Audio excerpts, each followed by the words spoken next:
More than 24 hours after his supporters rioted at the U.S. Capitol, Donald Trump, in a Twitter video, finally condemned the violence that shocked the nation. To those who engaged in the acts of violence and destruction, you do not represent our country. And for the first time, and in a dramatic shift in tone, the U.S. president acknowledged he lost the election. A new administration will be inaugurated on January 20th. My focus now turns to ensuring a smooth, orderly, and seamless transition of power.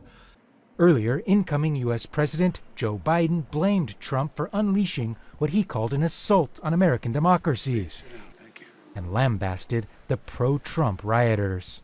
They weren't protesters.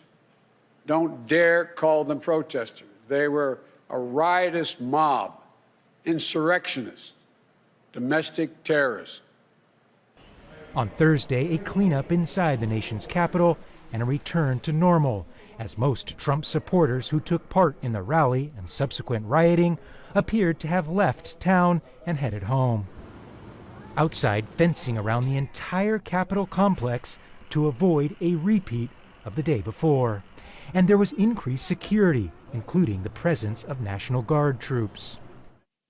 Meanwhile, both Democratic congressional leaders and at least one Republican lawmaker are calling for Trump's removal from office.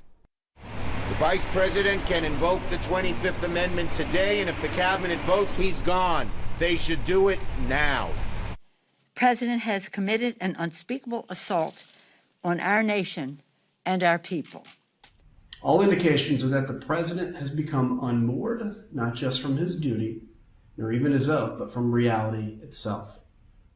Senior Republican Senator Lindsey Graham doesn't believe removal is appropriate, but did deliver this rare rebuke of his friend and ally. When it comes to accountability, the president needs to understand that his actions were the problem, not the solution.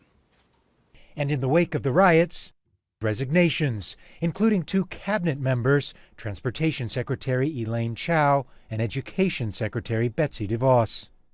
President Trump's conciliatory message will be seen by many as his attempt to salvage his legacy and rebuild his image in the final days that he occupies the White House. The question, is it too little, too late? Gabriel Elizondo, Al Jazeera, Washington.